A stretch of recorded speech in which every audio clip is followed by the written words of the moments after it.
Hello, friends, and welcome back to r/ProRevenge. Today we have a brand new set of great stories for you to enjoy. Subscribe to our channel if you're new here, and don't forget to turn on notifications so you don't miss a new video every single day. Sit comfortably. Here we go.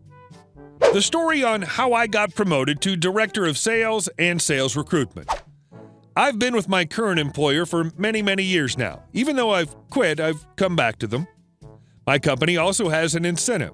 If an employee comes up with a way to do business better or changes something that has a net benefit to the company, they get a percentage of the increased revenue/profit. Over the years with this company, I've had several major impacts. Well, about a year ago, I was talking to a senior level manager, let's call him Bob, and Bob was telling me how the company's been having an issue in recruitment and hiring of new talent for our sales division.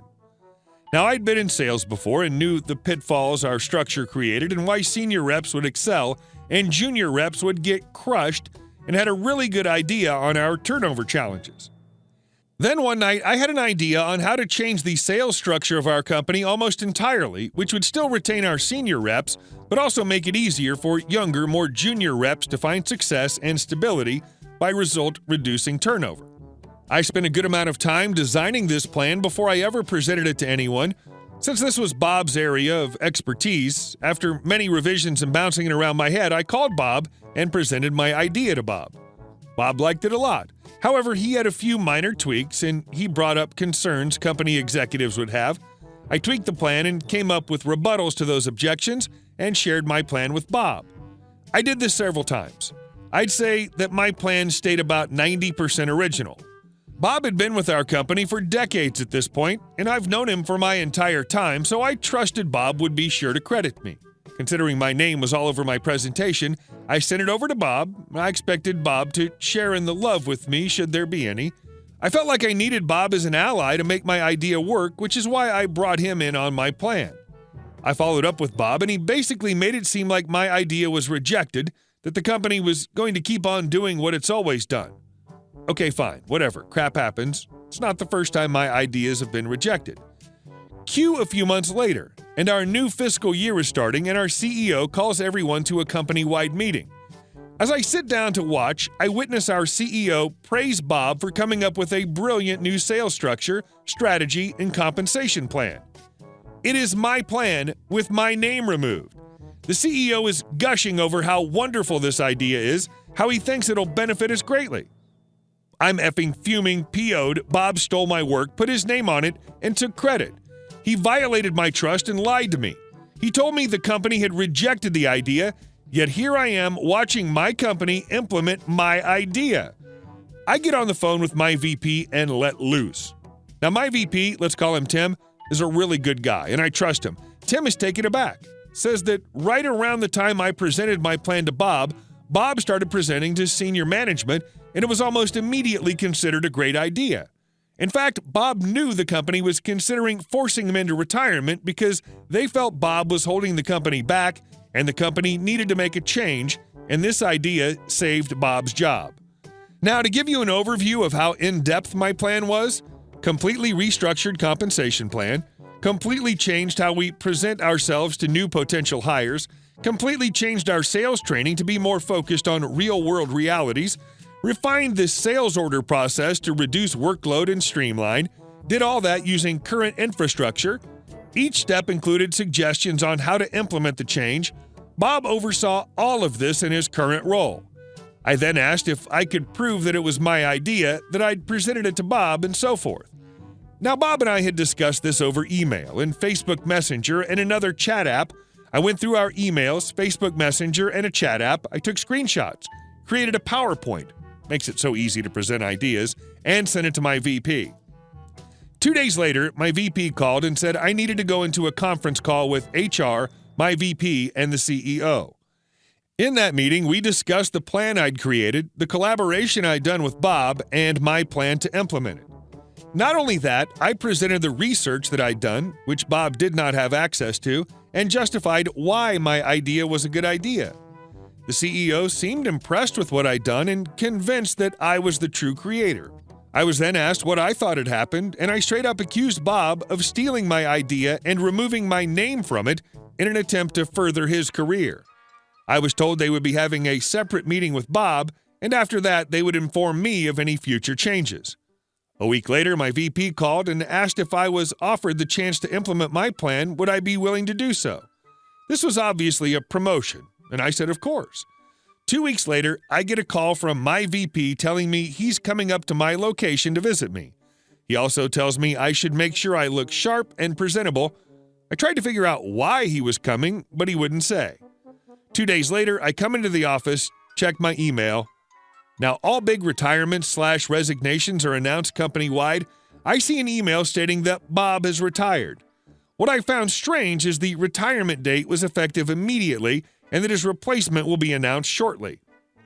Generally, there's a time period for a takeover to happen, and the replacement is announced in the email along with a brief overview of their qualifications. The time for my VP to show up comes, and in walks my VP and the CEO. We go out to lunch, and the CEO says, "PJ, I came to visit you because I always think it's best to give people major promotions and give the news in person. But I'd like to offer you the position of Director of Sales and Sales Recruitment and put you in charge of implementing your idea." To which I accepted, naturally. Then I asked, "Is this why Bob, retired?" To which the CEO smiled and said, "After talking to you and talking to Bob and discussing it among senior management, it was decided that it was time for a change. Time to inject new blood into our organization, and Bob really wanted to start his retirement, so it was best for everybody." I smiled and said, "Thank you. I know perfectly well Bob intended on working until the day he died. Can we all just take a moment to appreciate the management in this organization? These organizations are truly precious and must be cherished." And our next story. Have fun with your $2 million paperweight. The year is 2004. My grandfather on my mom's side was a physicist and had developed a way of making these machines that made silicon wafers that were used in making microchips. Back then, it was breaking-edge technology in the microchip field. My grandfather's company made the machines that made these wafers in a way that no other companies could. Anyway, my mom handles orders of these machines. She managed the company back then with my grandmother. One machine in particular was supposed to go to this one technology company based in Korea.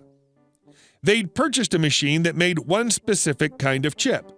The machine was worth $2 million, so there was lots of communication, obviously, on the machine's exact specifications.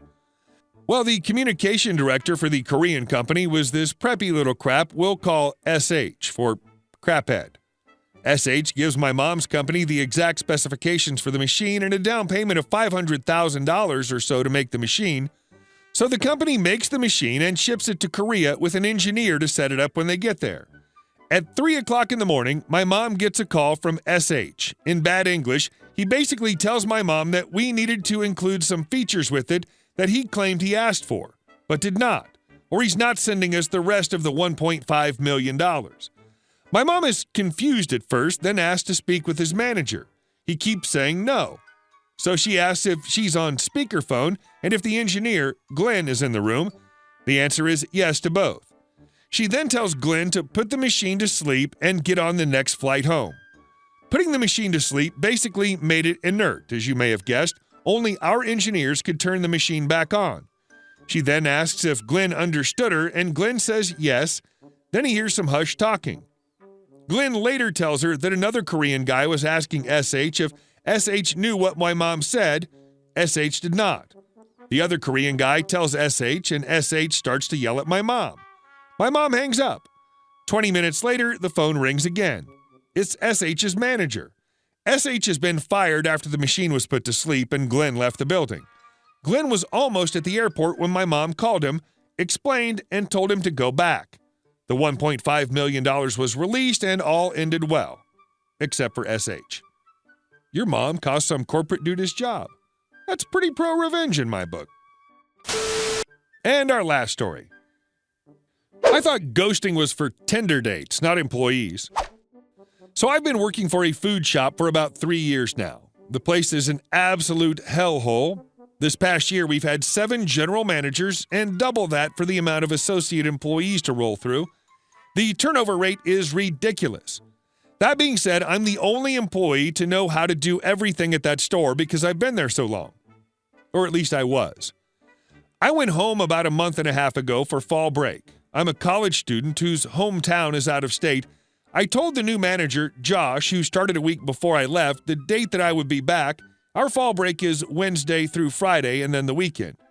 During the break, I was kicked out of our group chat, and I also noticed our employee app, Jolt, if anyone cares, was saying that I wasn't registered to a company anymore.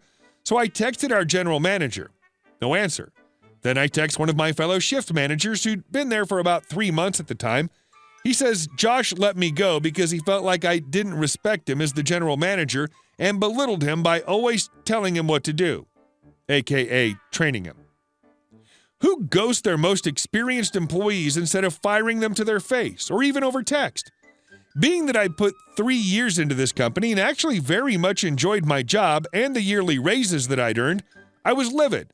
I felt disrespected that the dude didn't even have the balls to answer my text. I thought about going to the store and trashing it. The idiot didn't collect my keys to the store, and I know they wouldn't have changed the alarm code, but I didn't want to be legally accountable. So I got a new job. Had to take a slight pay cut, but I worked my way up fast and became a shift manager again, and now I'm a department manager, now working at a local grocer. The revenge? I've hired the entire staff from my old job, being that I know how lazy Josh was. He wouldn't have learned how to do anything himself and just relied on what I taught my other shift managers. He's gone from a staff of 3 knowledgeable managers and 5 reliable associates to 0. He's going to be scrambling for new hires and might even have to shut down the store for a couple weeks until he finds some. I only wish I could see it for myself. Wait, you became a department manager for a store in a month? How'd you pull that off? Hey guys, thank you all for watching the video, and I'll see you in the next one.